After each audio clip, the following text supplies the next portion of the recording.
कार्यक्रम के पुण्यार्जक परिवार हैं Shri Parasnath Re Rolling Mills Limited, Durgapur 1, Vardhaman, Paschim Bangal. Amita Jain, wife of Anil Kumar Jain. Sangeeta Jain, wife of Vipin Kumar Jain. Manak Chand, Kamla Devi, Rakesh, Neetu, Rishabh एवं आयुषी मुशरफ, B123, सेठी कॉलोनी, जयपुर, राजस्थान। दीपक रतन चंद शाह परिवार, कोल्हापुर। रविंद्र गुलाब चंद दोषी परिवार, पंढरपुर। प्रतिभा दोषी एवं तनुजा शाह। श्री पार्श्वनाथ दिगंबर जैन स्वाध्याय मंडल, करेलीबाग, वडोदरा, गुजरात। स्वर्गीय माता सीतावंती, धर्मपत्नी स्वर्गीय मास्टर नथुराम जी मुन्हानी की स्मृति में श्री सुरेंद्र जैन, कांता जैन। श्री अशोक जैन, नीलक जैन। श्री पंकज जैन, अमिता जैन। श्री रजनीश जैन, दीपिका जैन। श्री ऋषभ, मुदित, रिधिमा, ख्वाहिश Jain. SKJ rubber corporation, Delhi. मोक्ष मार्गस्य नेतारं वेत्तारं कर्म भोगतां ज्ञातारं विश्वतत्त्वानां वंदे तद्गुणलब्धये। पंच परमेष्टि भगवान की जय। संत शिरोमणि आचार्य विद्यासागर जी महाराज की जय। आज विषय है अधिकरण विशेष। आपने कहा तो अधिकरण कितने प्रकार के होते हैं? अधिकरण माने आधार, इंग्लिश में हम कह सकते हैं बेस, जिसके आधार से आश्रव होता है वह अधिकरण विशेष। अगला सूत्र देखें जिसमें यह बताया जा रहा है आधार कितने प्रकार के होते हैं। अधिकरणम जीवा जीवाः। अधिकरणम जीवा जीवा। बोलिए। अधिकरणम जीवा जीवा। अधिकरणम माने आधार। अधिकरण दो प्रकार के हैं, एक जीवाधिकरण, एक अजीवाधिकरण। संधि विच्छेद कर लिया। जीव और अजीवाः अर्थात जीवाधिकरण जीव को आधार लेकर, जीव के आधार से, और अजीवाधिकरण अजीव के आधार से। तो जीव और अजीव के आधार को आगे आचार्य स्वयं दो सूत्रों में बताएंगे। सूत्र का अर्थ क्या हुआ? अधिकरण माने आधार दो प्रकार के होते हैं, एक जीवाधिकरण, एक अजीवाधिकरण। अर्थात जीव के आधार से जो आश्रव होता है वो जीवाधिकरण, और जिन अजीवों के आधार से आश्रव होता है उन्हें कहते हैं अजीवाधिकरण। अब अगले सूत्र में स्वयं आचार्य पहले जीवाधिकरण की चर्चा कर रहे हैं। देखें। आद्यम समरंभ समारंभारंभ। आद्यम समरंभ समारंभारंभ। योग कृतकारितानुमत। योग कृतकारितानुमत। कषाय विशेषैष। कषाय विशेषैः। त्रिश चतुश्चैकशः। त्रिश चतुश्चैकशः। बोलिए। आद्यम समरंभ समारंभारंभ। योग कृतकारितानुमत। कषाय विशेषैः। त्रिश चतुश्चैकशः। फिर एक बार और बोलें। आद्यम समरंभ समारंभारंभ। योग कृतकारितानुमत। कषाय विशेषैः। त्रिश चतुश्चैकशः। सूत्र थोड़ा कड़ा है, अतः इसे भी हम बोर्ड पर समझेंगे।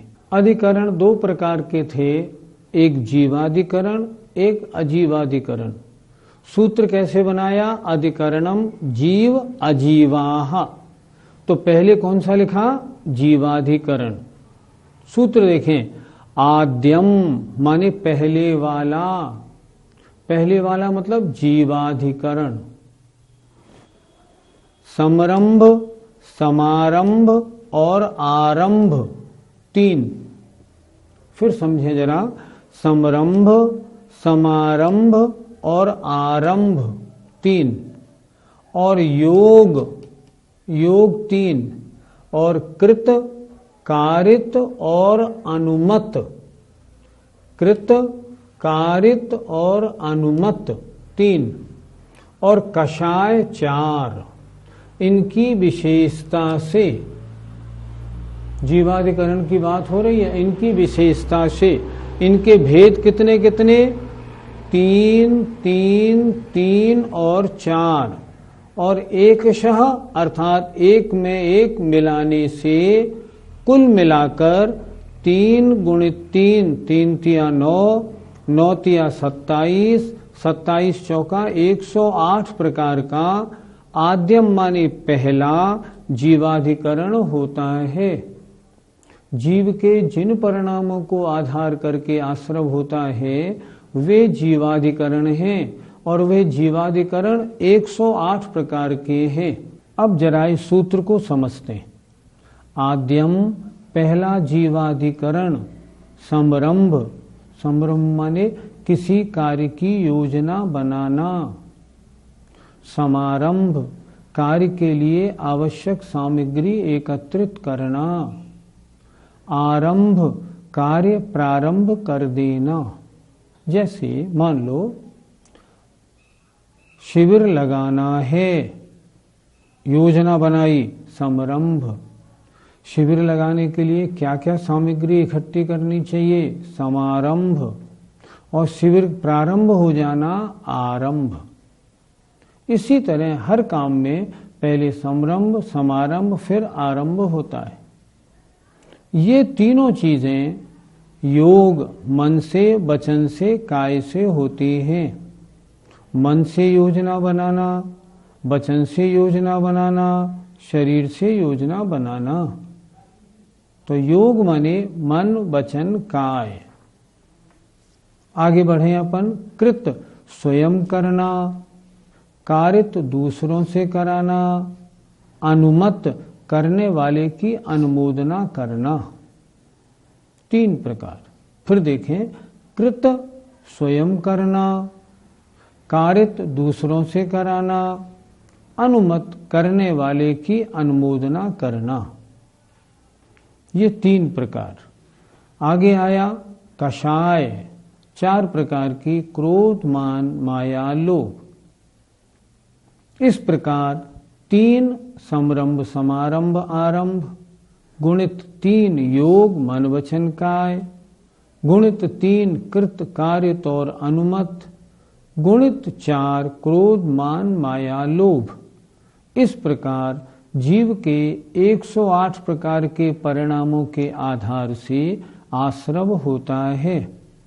इन्हें कहा गया जीवाधिकरण। कोई अच्छा या बुरा कार्य करना है तो कृत, कारित या अनुमोदन, इन तीनों में से ज्यादा किससे पुण्यबंध होगा? विचित्रता है। कर्मबंध की और जैन सिद्धांत की बड़ी विचित्रता है।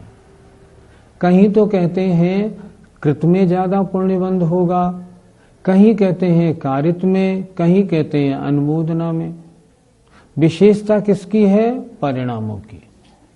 एक उदाहरण देखते हैं छोटा सा। आपने चौका लगाया, चौका तो आपने लगाया और आपके चौके में रोज बड़े बड़े महाराज पधार रहे हैं। कभी आचार्य श्री आए, कभी और बड़े महाराज आए, कभी बड़े महाराज आए। अब आपको बड़ा घमंड हो गया, देख लो बड़े से बड़े महाराज मेरे चौके में आते हैं। आपको तो घमंड हो गया, मान कषाय की तीव्रता, आपके पुण्य में कमजोरी आ गई। दूसरा एक व्यक्ति जो चौका नहीं लगा रहा है लेकिन आता है, आपके चरण छूता है और कहता है धन्य है आपका जीवन, आपके यहाँ कितने बड़े बड़े महाराज, सब महाराज आपके यहाँ रोजाना महाराज आते हैं, आपने कितना पुण्य किया है, हे भगवान मुझे भी ऐसा पुण्य मिले। उसने क्या की? मात्र अनुमोदना। वो जीत गया, आप हार गए। पंच कल्याणक मेला होना है, आपने सौधर्म इंद्र की बोली ली और आपने कहा किसी को नहीं लेने दूंगा, पूरे शहर में मेरे नाम का डंका बजना चाहिए। आपने सौधर्म इंद्र की बोली 21, 31, 51 लाख रुपए की ले ली और आप बड़े घमंड में, आज मैंने सबकी बोलियों को परास्त कर दिया।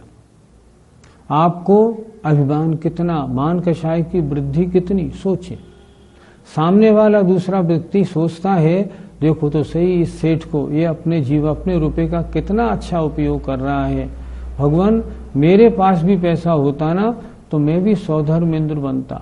सेठ कितना पुण्यशाली है, वो अनुमोदना कर रहा है। मैं पूछता हूं पुण्यबंध ज्यादा किसका? अनुमोदना वाले का। जिसके कषाय की कमी है, जिसके परिणामों में विशुद्धि है, उसका पुण्यबंध ज्यादा। उसी तरह जिसके परिणामों में तीव्रता है और गलत काम कर रहे हैं, उसके परिणामों में पाप बंध ज्यादा। यहां तो परिणामों की विशेषता है। वैसे देखा जाए तो पुण्यबंध कृत से ज्यादा, कारित से कम, अनुमोदना से और कम लगता है। अब देखें, आचार्य श्री का आज हमने क्या किया, क्षेत्र पे गए, हमने आज आहार अपना बनाया। आज महाराज पधारेंगे, जरूर पधारेंगे। कल हमारे सामने से निकल गए थे और मुस्करा रहे थे। ठीक, हमने आहार बड़े मन से सुबह से बनाया और बनाने के बाद खड़े हुए, सामने से आचार्य श्री आए और आगे से चले गए। क्या पुण्यबंध नहीं लगेगा? सुबह से 4 घंटे अनुमोदना तो रखी थी ना, तो चाहे आहार न देने का मौका मिला हो, पुण्यबंध तो होगा। हम टीवी पर किसी गलत कार्य की अनुमोदना करें तो क्या हमें पाप लगेगा? गलत कार्य की अनुमोदना करेंगे तो पाप बंध होगा, और अगर किसी के अच्छे कार्य की अनुमोदना करेंगे तो पुण्यबंध भी होगा। होता क्या है, टीवी पर आजकल हमने देखा बच्चों को, कुछ बच्चे ऐसे खेल देखना पसंद करते हैं जैसे बॉक्सिंग। एक दूसरे के मारा लोहू लोहान हो गया। जब जोर का पड़ता है ना मुक्का, तो खूब ताली बजाते हैं, खूब मजा आया। टीवी पर भैंसों की लड़ाई देखते हैं और भैंसों की लड़ाई देखे बड़ा आनंद बनाते हैं। न कर रहे हैं न करवा रहे हैं, लेकिन अनुमोदना तो हो रही है ना, पाप बंद होगा। उसी तरह टीवी आदि पर या किसी के द्वारा कथा आदि सुनने पर अच्छे कार्य की अनुमोदना करेंगे तो पुण्यबंध होगा। ये तो परिणामों का खेल है। जैसे आपके परिणाम वैसा आपका पुण्य और पाप का बंध। इसीलिए तो टीवी आदि देखने से बचना चाहिए। टीवी पर देखे तो प्रयोग, जो अगर देखे भी तो धार्मिक प्रसंगों को देखे, अन्य को नहीं। एक बात और है, आजकल हमने देखा टीवी पर अपने जैनी बुजुर्ग महिला पुरुष क्या करते हैं, टीवी खोल लेते हैं और किसी भी विद्वान के किसी के भी प्रवचन आ रहे हों, किसी भी धर्म के हों, किसी भी मत के हों, उसको बड़े ध्यान से सुनते हैं। तो क्या इसमें अनुमोदना नहीं बनेगी? क्या मिथ्यात्व पुष्ट नहीं होगा? मिथ्यात्व पुष्ट होगा। इसलिए किसको सुनना है, किसको देखना है, किसको पढ़ना है, इस सब का विवेक जागृत होना चाहिए और उसी अनुसार हमारी कृत कारित अनुमोदना, समारंभ समारंभ आरंभ सब उसी में होना चाहिए।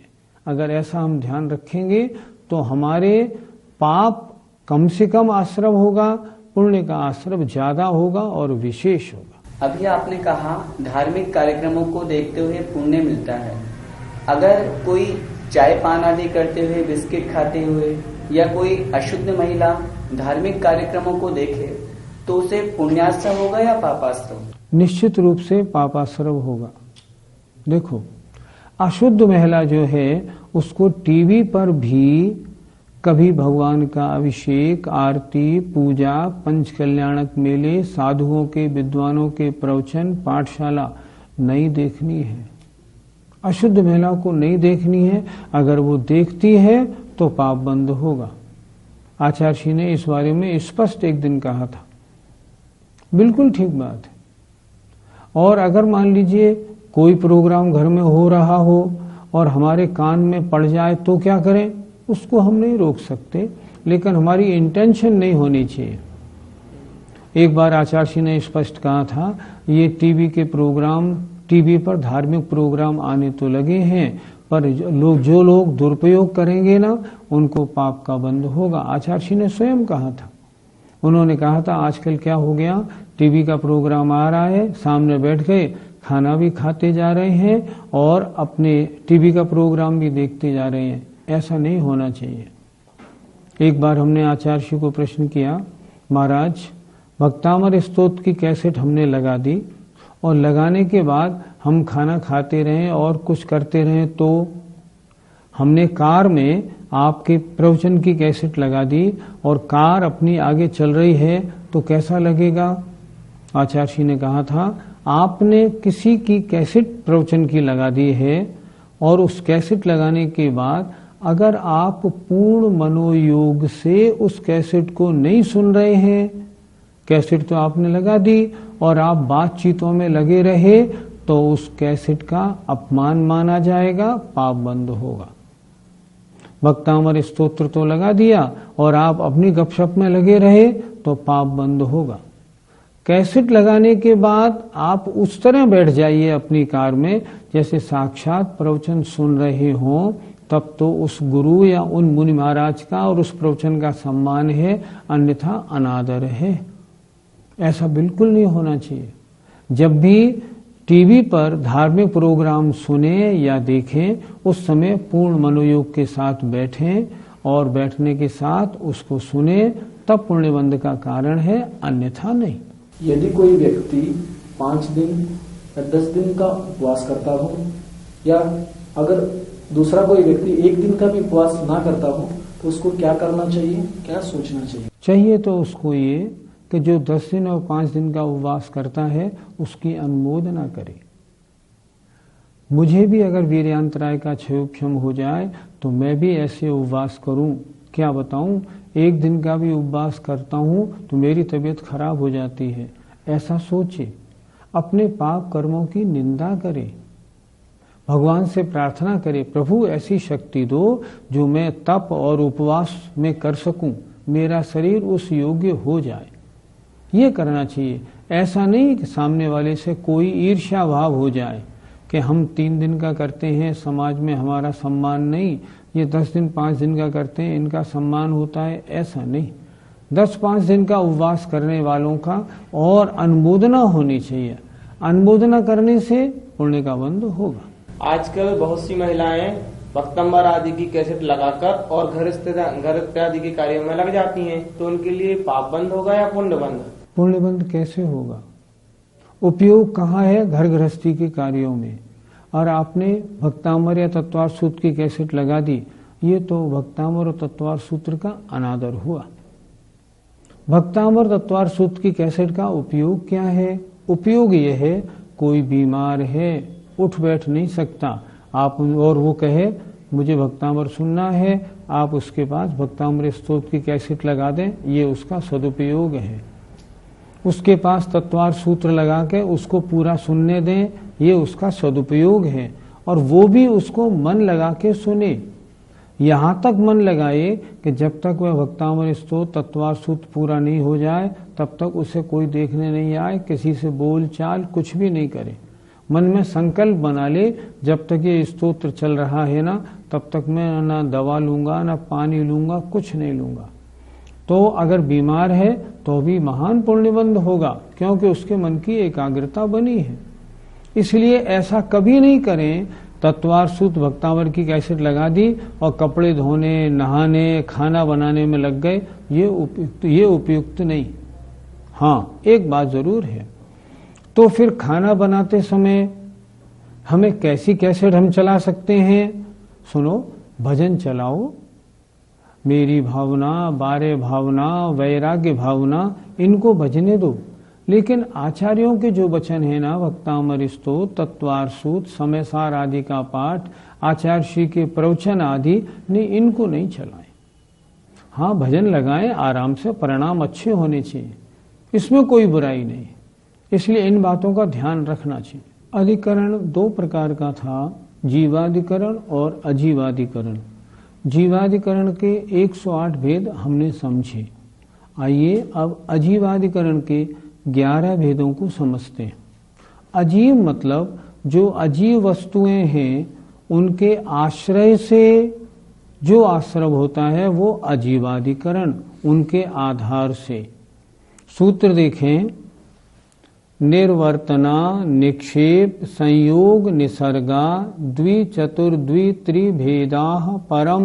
निर्वर्तना, निक्षेप, संयोग, निसर्गा, द्विचतुर्द्वित्रिभेदा परम। बोलिए, निर्वर्तना, निक्षेप, संयोग, निसर्गा, द्विचतुर्द्वित्रिभेदा परम। देखें जरा, इसको भी थोड़ा बोर्ड पे समझते हैं, थोड़ा सा कड़ा है, समझ में आपके आ जाएगा। आइए, अजीवाधिकरण के 11 भेद। निर्वर्तना, निक्षेप, संयोग और निसर्ग। 2, 4, 2 और 3 भेद। परम माने नेक्स्ट, नेक्स्ट माने दूसरा या अगला। पहले क्या था? अधिकरणम जीवा जीवाह। अधिकरण 2 प्रकार का, जीवाधिकरण और अजीवाधिकरण। पहला सूत्र जो था इससे पहला, उसमें लिखा था आद्यम, तो जीव पहले था, तो जीवा आद्यम माने जीवाधिकरण। अजीब था बाद में, तो उसके लिए दिया इन्होंने परम। परम माने दूसरा, अगला, नेक्स्ट माने अजीवाधिकरण। अजीवाधिकरण के भेद कितने? निर्वर्तना 2 प्रकार की। निर्वर्तना माने रचना, निक्षेप माने रखना, रखना 4 प्रकार का। संयोग माने मिलाना, मिलाना 2 प्रकार का। निसर्ग माने प्रवृत्ति, प्रवृत्ति 3 प्रकार की। 2 और 4 6 और 2 8 और 3 11 भेद होते हैं अजीवाधिकरण के। निर्वर्तना माने रचना, रचना 2 प्रकार की।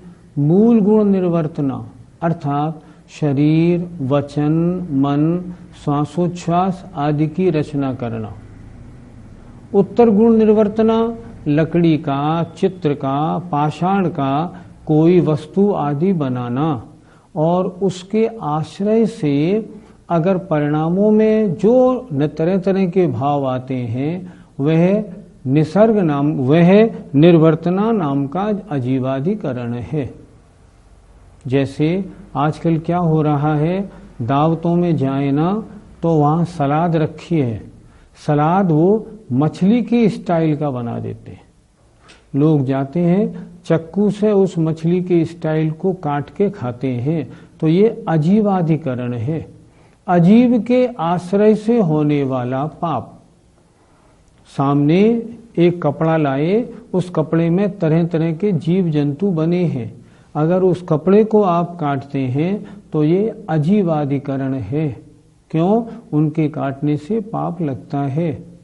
बच्चों को तरह तरह की टॉफियां दी जाती हैं, उनमें कोई मछली वाली है, कोई किसी स्टाइल की है, कोई किसी स्टाइल की है। अगर उसे खाते हैं ना तो ये निर्वर्तना, रचना, अजीव के आधार से होने वाला पुण्य पाप है। निर्वर्तना। निक्षेप, निक्षेप माने रखना। पुद्गल के रखने से, एक पुद्गल अजीव के आधार से कैसे पुण्य पाप होता है? जैसे रखना 4 प्रकार का होता है। पहली बात बिना देखे रख देना, दूसरा बिना ढंग से देखे रख देना, तीसरा कहीं का कहीं रख देना, और चौथा जल्दी जल्दी रख देना, हटाओ हटाओ जल्दी जल्दी रख देना। इन चारों में यद्यपि कोई जीव मरे या न मरे, लेकिन उसके जो आपने उसको बिना देखे रखा ना, उस अजीव के बिना देखे रखने के आधार से पाप बंद तो होगा ही, और ये पाप बंद कहलाएगा अजीव के आधार से होने वाला। तीसरा आया संयोग। संयोग माने मिलाना। क्या किया आपने? नमक और राई का छौंक दाल में लगा दिया। ध्यान से सुनना, दाल में राई और नमक डाल दिया और राई का छौंक लगा दिया, तो राई और नमक मिलते ही जीवोत्पत्ति हो जाती है।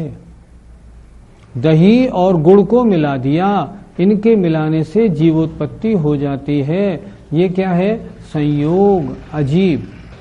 और निसर्ग माने मन वचन काय की प्रवृत्ति जो है, इसके कारण, मन वचन काय पौद्गलिक हैं, इनकी प्रवृत्ति के कारण जो आत्मा के परिणाम होते हैं उनमें आधार कैसा माना जाएगा? अजीवाधिकरण। तो ये क्या हुआ? 11 प्रकार का अजीवाधिकरण है। इसके आश्रय से होने वाले पापों से हमको बचना चाहिए। आज हमने बहुत अच्छी चर्चा की है। 108 प्रकार के जीव के परिणामों के आधार से और 11 प्रकार के अजीव के आधार से जो आश्रव होता है, हम उनसे बचें। निरंतर इसमें हम प्रयत्नशील बने, पाठशाला देखें और जीवन में उतारें, तब पाठशाला देखने की सफलता है। समय आपका हो गया। जय जिनेन्द्र। इस कार्यक्रम के पुण्यार्जक परिवार हैं Shri Parasnath Re Rolling Mills Limited, Durgapur 1, Vardhaman, Paschim Bangal. Amita Jain, wife of Anil Kumar Jain. Sangeeta Jain, wife of Vipin Kumar Jain. Manak Chand, Kamla Devi, Rakesh, Neetu, Rishabh एवं आयुषी मुशरफ, B123, सेठी कॉलोनी, जयपुर, राजस्थान। दीपक रतन चंद शाह परिवार, कोल्हापुर। रविंद्र गुलाब चंद दोषी परिवार, पंढरपुर। प्रतिभा दोषी एवं तनुजा शाह। श्री पार्श्वनाथ दिगंबर जैन स्वाध्याय मंडल, करेलीबाग, वडोदरा, गुजरात। स्वर्गीय माता सीतावंती, धर्मपत्नी स्वर्गीय मास्टर नथुराम जी मुन्हानी की स्मृति में श्री सुरेंद्र जैन, कांता जैन। श्री अशोक जैन, नीलक जैन। श्री पंकज जैन, अमिता जैन। श्री रजनीश जैन, दीपिका जैन। श्री ऋषभ, मुदित, रिधिमा, ख्वाहिश Jain. SKJ rubber corporation, Delhi.